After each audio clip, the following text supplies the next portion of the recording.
जी अस्सलाम वालेकुम वरहमतुल्लाहि वबरकातुहू। उमर अब्दुल्ला कासमी साहब, आपने किया है कि सऊदी अरब एक दिन पहले पर कर लेता है तो हज एक दिन पहले पर हो गया, यानी 8 को हो गया तो हज मबरूर हो गया या नहीं। जवाबन अर्ज है कि ये एक दिन का नहीं है, मैं 30 साल से उसको चेक कर रहा हूँ।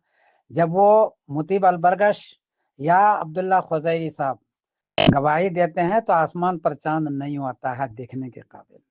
दिखने के काबिल चांद होता है 10 डिग्री में, वो 3 डिग्री 4 डिग्री 2 डिग्री 1 डिग्री चांद वहां होता है और गवाही दे देते हैं कि हाँ मैंने चांद देख लिया। और वहाँ कज़ाइल आला का आदमी मौजूद होता है, वो खुद ये गवाही दिलवाता है। 40 आदमी होता है, एक आदमी कहता है मैंने चांद देखा, उसको एक्सेप्ट करके पूरी दुनिया में ऐलान हो जाता है। वाकया यही है। पूरी तहकीक के बाद, पूरी जिम्मेदारी के बाद बोल रहा हूँ कि सऊदी अरबिया में जो चांद की गवाही होती है वो झूठी होती है। उसी पर सब करवा रहे हैं, चेक किसी ने नहीं किया। अलबत्ता हज हो जाएगा या नहीं, इस पर एक मजमून पहले से मेरा है।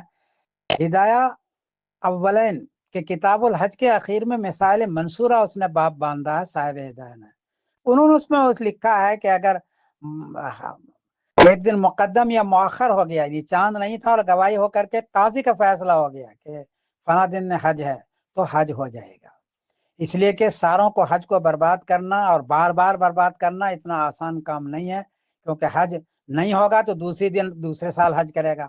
यहाँ तो मुसलसल वही हो रहा है। इसलिए हज मबरूर हो जाएगा इंशाअल्लाह लजीज। ये है फतवा साहिब हिदाया का और मैं इसकी तायीद करता हूँ। अलबत्ता मुसलसल वो ऐसा कर रहे हैं क्योंकि उनके यहाँ पूरे अरब में सिर्फ एक गवाही है। वो झूठी हो सच्ची हो, मगरिब से पहले हो, मगरिब के साथ हो, मगरिब के बाद हो, वो उसको एक्सेप्ट करते हैं सारे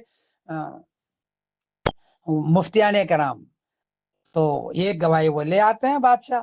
तो हो तो रहा है एक दिन पहले पर, आसमान पर चांद वाकतन नहीं है, लेकिन हज मबरूर हो जाएगा। ये फतवा है साहिब हिदायत का, मैं इसकी तायद करता हूँ। मैं समीरुद्दीन कासमी बोल रहा हूँ, मांछे।